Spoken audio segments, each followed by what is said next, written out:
Inspire your life with colors. Nippon Paint.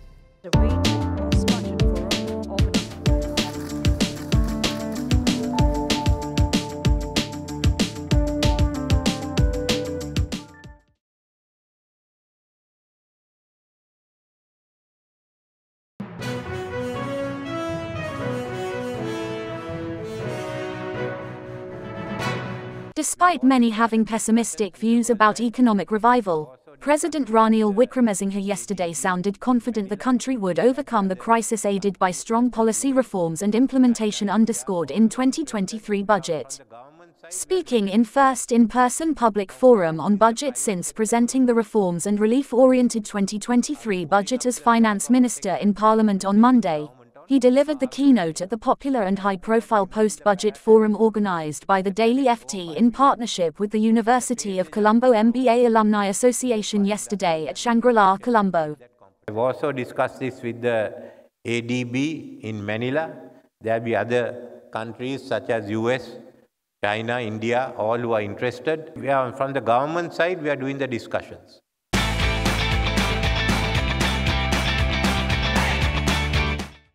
Now, how is the private sector going to relate to it? Are you putting up the flag of protection and taking the government on? Or are we opening up?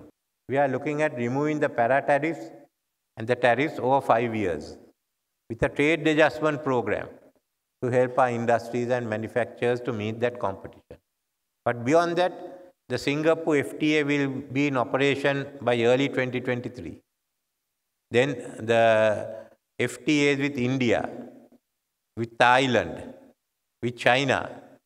But the long-term goal is by next year or year after, enter into an agreement with the regional comprehensive economic partnership that brings you into Southeast Asia and East Asia. And that's not the end.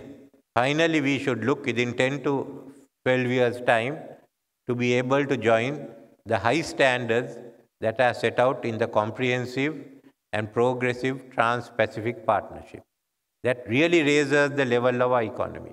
If that's the only way that we can go, the billions and trillions of rupees we have wasted would have been better spent on our education, health, or housing. So we have to spend on education, we have to spend on health, we have to spend on housing, we have to spend on social welfare, which have been neglected. We need money for those. As far as businesses are concerned, we should basically be able to give that to the private sector, both local and foreign. So that is the thinking behind it. They still ask, why are you selling profit-making enterprises? Look at the SLT, it's making profits. If you ask the Secretary to the Treasury, he will tell you what profits that are made and how much money we'll have to pump in the future, the money we haven't got. I want to tell you in Sinhalese, a discussion that took place. They asked me, I may ආයතන ඔක්කොම විකුණන්නේ මේ සියල්ලම ලාභ ලබන ආයතනනේ මේකෙන් රටට විශාල හානියක් වෙනව නේද කියලා. So I said දැන් මේවා කළා හරි ගියේ නෑනේ. ඇයි මේක විකුණන්නේ? ශ්‍රී ලංකන් ගුවන් සේවයත් ශ්‍රී ලංකා ටෙලිකොම් ආයතනයත් ශ්‍රී ලංකා ඉන්ෂුරන්ස් ආයතනයත් හිල්ටන් හෝටලයත් වෝටර්සෙජ් හෝටලයත් විකිනුවාම අපි ඩොලර් වලට විකුණන්නේ. ඩොලර් වලට විකුණාම අද බිඳුවට තියෙන අපේ විදේශ විනිමය සංචතිය ඒ වගේම ඩොලර් බිලියන 3කින් වත් වැඩි වෙනවා. ඩොලර් බිලියන 3කින් වැඩි වුණාම මං කිව්වා ගෙදර කුස්සියට තියෙන මුදල් ශක්තිමත් වෙනවා.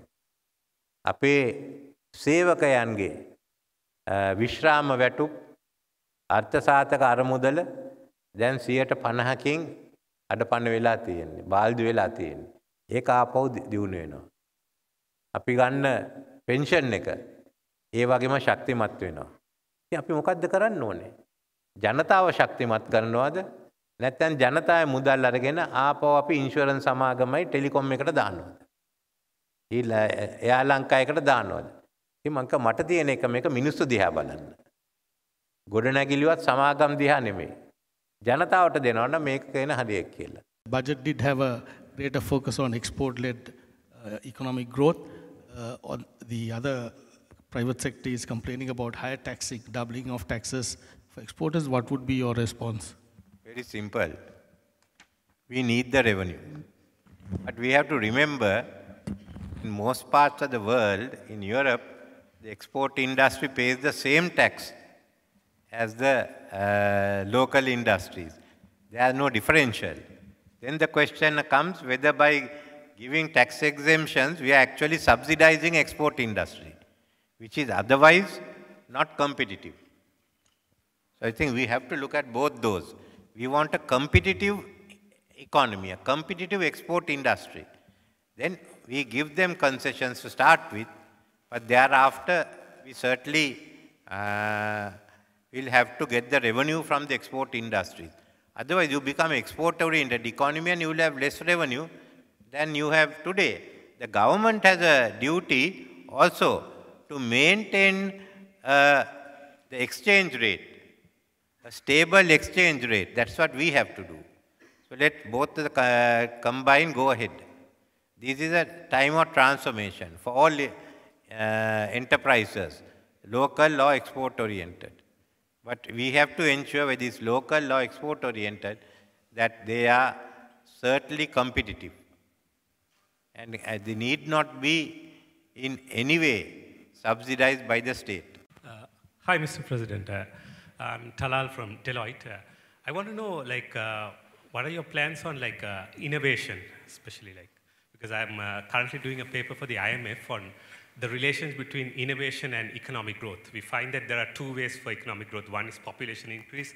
In our case, we are an aging population. So what about R&D, the relationship between the private sector, universities, and the government? That is essential. The relationship between universities, the research, the private sector, and the government. We are giving our attention to it, and we will come out with our proposals, hopefully with the help maybe of the World Bank. Mr. President, you wanted to encourage foreign universities to build up in Sri Lanka, and you have expressed the matter several times recently. So there's this issue where you have to pay for those foreign universities in dollars. Since the exchange rates are skyrocketed, it's become very unaffordable. Do you have any plans to mitigate the situation in the near future? If foreign universities come, we will have to allow, as far as the Sri Lankan students are concerned, for the payment to be made in rupees. But then the number of Sri Lankan students that are taken might be confined to 25%, 30%, 40%. They have to make up, decide on the numbers. For the others, we have to earn the dollars. That's the best way. We'll have to work out a formula how they can then take out their profits, which they made in rupees. So those are details that have to be gone into. But we are also at the same time promoting not-for-profit Sri Lankan universities, non-state Sri Lankan universities to come, and they can have arrangement with foreign universities. That would be easier for us. But there are two, if you're in any way taking on foreign staff, lecturers, then we'll have to make provision to pay them in dollars or whatever other foreign currency they desire.